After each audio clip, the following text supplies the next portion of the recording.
Ya, ternyata Islam datang ke Nusantara ini itu bukan di abad ke-14. Awas, hati-hati, bukan di abad ke-14. Awas, ini ada penyesatan yang disampaikan oleh Snokhogroi, seorang orientalis ya, yang kemudian diminta oleh orang-orang Belanda untuk belajar langsung ke Mekah, lalu menerapkan nilai-nilai keislaman yang dia pelajari. Bukan nilainya sebetulnya, bukan nilainya, tapi gambaran-gambaran keislaman dia bawa ke Aceh untuk menyesatkan masyarakat Aceh. Di antara pendapatnya mengatakan bahwa Islam itu masuk ke Nusantara di abad ke-14. Profesor Ahmad Mansur Suryanegara dalam bukunya Api Sejarah kemudian menepis dugaan itu, termasuk Buya Hamka yang menginisiasi Masjid Al-Azhar ini. Ya, beliau punya teori dan lebih condong kepada teori ini, bahwa Islam masuk ke Nusantara bukan di abad ke-14 tapi di abad yang ke-7, di awal-awal bahkan masa keislaman. Kalian apa buktinya? Ternyata di awal-awal abad ke-7 ini telah ditemukan makam seseorang ya, yang berada di wilayah Baras 414 km dari kota Medan ke arah Tapanuli ke sana. Namanya Syekh Mukauddin. Syekh Mukauddin ini ditemukan di situ ya, bertuliskan lisannya berbahasa Arab dan dia muslim. Pernah dengar kalimat ini? Ya, maaf, setelah itu datang Islam kemudian meruntuhkan kerajaan Majapahit, maju Islam. Itu penyesatan yang luar biasa. Majapahit baru berdiri tahun 1295. Teman-teman sekalian, penting diketahui 19 tahun sebelum itu sudah tersebar kerajaan Samudra Pasai. 19 tahun sebelum itu 19 tahun kurangi 19 berapa? 1276 sudah ada kerajaan Samudra Pasai dan sudah menyebar. Jadi nggak benar kalau dikatakan Majapahit duluan baru kemudian kerajaan Islam datang. Tidak, Islam sudah duluan. Abad ke-14 sudah punya kerajaan. Snokhogroi mengatakan Islam masuk ke Nusantara abad ke-14. Bagaimana mungkin orang masuk ke Nusantara langsung bikin kerajaan? Orang Sumatera pada kemana? Ya, jadi ketika masuk tersebar abad ke-7, kemudian mengembangkan keislamannya sampai jadi kerajaan abad ke-14. Jadi sesungguhnya Islam masuk ke Nusantara ini masih di awal-awal masa kehidupan Nabi SAW dan masa awal sahabat, abad ke-7.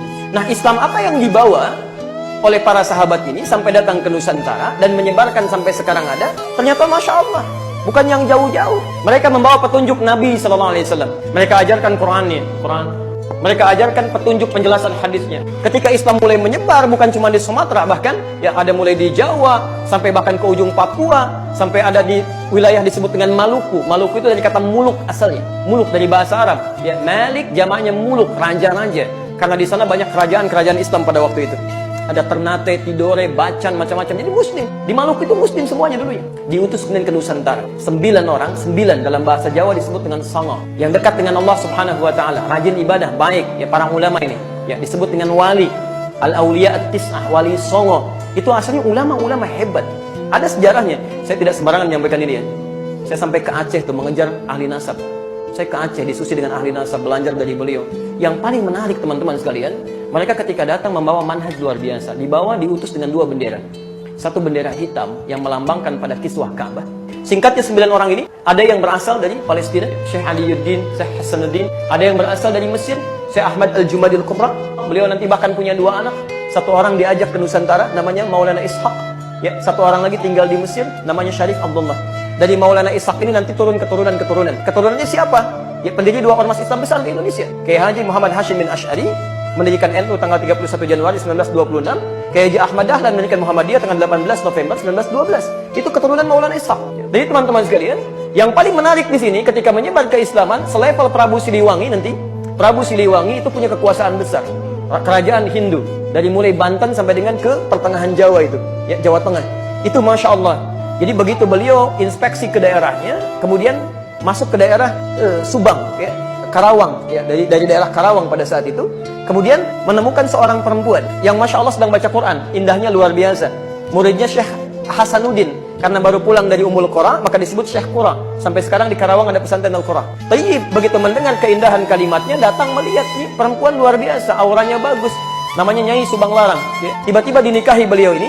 Ya, dengan syarat masuk Islam Prabu Siliwangi tahun 1423 melahirkan anak. Ya, anaknya dikenal dengan Walang Sungsang. Ya, yang kedua nanti 1426 lahir anak kedua Rara Santang, dan yang ketiga 1427 lahir anak ketiga namanya Raja Sengara. Semuanya masuk Islam. Nah, yang pertama Walang Sungsang dengan yang kedua Rara Santang kemudian pergi menunaikan haji di Mekah, kemudian setelah berhaji ganti nama. Yang satu jadi Abdullah Iman, yang satu jadi Syarifah Mudaim. Saat akan pulang ketemu dengan anaknya Ahmad Jumadil Kubra yang kedua, yang dari Mesir sedang haji. Tayyib, namanya Syarif Abdullah. Dilamar kemudian Syarifah Mudaim lewat kakaknya Abdullah Iman, dinikahkan di situ, nggak ikut pulang ke Nusantara. Beliau kemudian ikut ke Mesir. Tinggal selama 20 tahun, melahirkan anak bernama Syarif Hidayatullah. Ini yang kemudian pulang tengok kakaknya yang punya kekuasaan di wilayah Gunung Jati sampai diberikan gelar Sunan Gunung Jati pada saat itu.